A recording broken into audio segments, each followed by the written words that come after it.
dans Pause Photo, je suis Pauline Petit et aujourd'hui je suis vraiment très heureuse de vous retrouver pour vous parler d'un sujet dont on entend énormément parler dans le monde de la photographie. Il s'agit du travail en série photographique. Alors je ne sais pas vous, mais personnellement ça fait des années que j'aurais aimé me lancer dans une série photographique, mais sans y arriver. Voilà, je n'y arrivais pas, ça bloquait, c'était niette. À chaque fois que j'essayais de commencer quelque chose, ça ne me plaisait pas. Je faisais une photo, j'essayais d'en faire une deuxième, ça ne me plaisait pas et je n'arrivais pas à trouver tout simplement l'idée, le thème, le sujet qui pourrait déjà être exploitable sous forme de série photographique, mais surtout un sujet qui me représenterait, qui me correspondrait et qui pourrait être justement décliné sous de multiples clichés différents. Alors moi ce que je vais vous proposer, ça va être déjà dans un premier temps d'essayer de définir, de donner une définition concrète de ce qu'est une série photographique. Ensuite on va réfléchir un petit peu à l'intérêt de travailler en série photographique, parce qu'on entend partout que oui, il faut travailler en série photographique, mais pourquoi ? Pourquoi? Qu'est-ce que cela peut apporter aux photographes de travailler en série photographique? Donc pour cela j'ai retenu 3 points. Et enfin je vais vous parler un petit peu de mon expérience personnelle, parce que oui, ça y est, j'ai réussi à trouver mon thème. J'ai réussi à faire déjà 5 portraits donc, de ma première série que j'ai appelée Waterline. Et donc je vais vous expliquer un petit peu comment j'ai fait mon choix et où j'en suis et ce que ça m'apporte.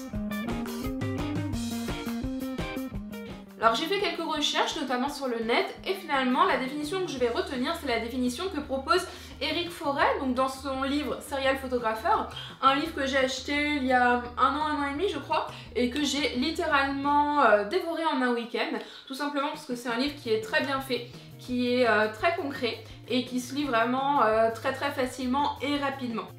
Donc voici ce qu'il propose en termes de définition. Donc bien évidemment il parle du mot série vu par les dictionnaires classiques comme Larousse, mais un petit peu plus loin dans le livre, on parle vraiment de définition du mot série via le domaine artistique. Donc c'est cette définition que je vais vous lire, c'est cette définition qu'on va retenir. Une série photographique ou artistique est un ensemble composé d'œuvres qui possèdent entre elles une unité et forment un tout cohérent. Donc à mon sens, les 3 choses à retenir de cette définition, c'est ensemble, unité et cohérent.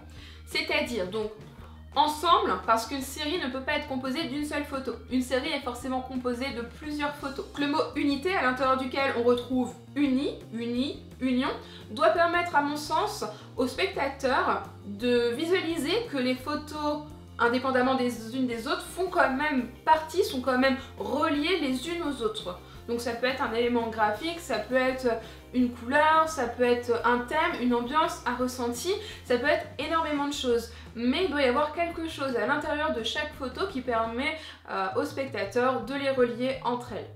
Le dernier mot est cohérent, parce que la photo doit exister indépendamment des autres, mais doit former avec les autres une autre vision de l'ensemble, et quelque chose donc de cohérent, qui a du sens, qui a une logique. Donc voilà un petit peu comment on peut définir une série. Mais pourquoi travailler en série? Pourquoi travailler en série? Voilà, pourquoi faut-il travailler en série? Mais qu'est-ce que ça peut vraiment apporter aux photographes de travailler en série plutôt que de réaliser des photos en individuel? Pourquoi? Pour répondre à cette question, j'ai retenu 3 arguments. Le premier étant que travailler en série permet aux photographes de définir ou même de se construire un style, un univers propre à lui. Un univers différent des autres photographes, un univers qui permet de le reconnaître. Et Dieu sait comme c'est important dans le monde de la photographie d'avoir vraiment son univers.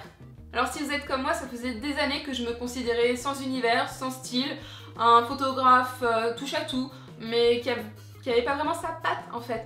Jusqu'à ce que je prenne un petit peu de recul justement sur mon travail, jusqu'à ce que je commence à travailler sur ma série et que je me rende compte que mon univers c'était tout simplement le graphisme. J'adore tout ce qui est graphique, aussi bien en termes de matière, de couleurs, de répétition, etc.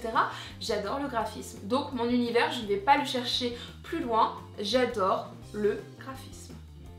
Deuxième chose, travailler en série permet tout simplement de se faire connaître. La plupart des photographes qui sont connus le sont par rapport à une de leurs séries qui a été diffusée, plébiscitée, recommandée, etc. dans la presse, dans des magazines, lors d'expositions. Mais il y a toujours, en général, derrière un photographe connu, une de ces séries connues. Enfin, troisième chose, travailler en série permet de sortir de sa zone de confort, d'aller explorer des choses qu'on n'aurait jamais tentées avant, permet aussi d'exploiter au maximum un thème. convaincue de travailler en série, je vais vous parler un petit peu de mon expérience personnelle. Donc ma première série va s'appeler Waterline. Waterline qui signifie en anglais ligne de flottaison. Tout simplement parce que tous les portraits seront faits dans l'eau, dans une baignoire, et que je vais jouer avec justement la ligne de flottaison, le pouvoir de flottaison de l'eau. Donc j'ai fait appel à 3 modèles sur une après-midi, à savoir 2 femmes et un homme, pour essayer tout un tas de variations possibles avec l'élément eau dans une baignoire. À savoir donc des portraits avec des têtes totalement immergées, des portraits avec des têtes, on va dire, semi-immergées, des portraits avec justement la tête en verticalité avec moitié dans l'eau, moitié à la surface, etc. etc. J'ai donc obtenu ces photos, des choses assez différentes les unes des autres, et j'ai eu un véritable coup de cœur pour cette photo. Cette photo qui deviendra ce que je vais appeler la photo pilote de ma série, c'est-à-dire la photo à partir de laquelle je vais définir les critères qui vont constituer l'unité à l'intérieur de mes différentes photos.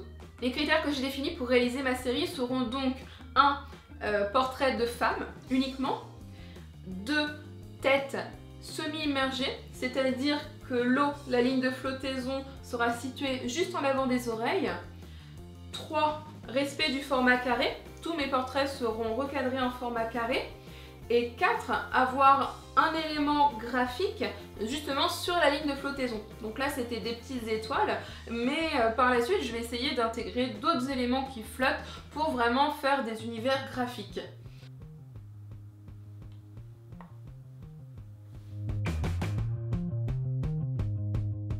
Voilà, donc comme vous l'aurez compris, mes premiers conseils pour travailler en série, ça va être 1. De choisir une photographie pilote qui vous correspond, qui correspond à votre univers, que vous aimez, qui est aussi original, et 2. De définir à partir de cette photographie pilote des critères qui définiront l'unité de votre série.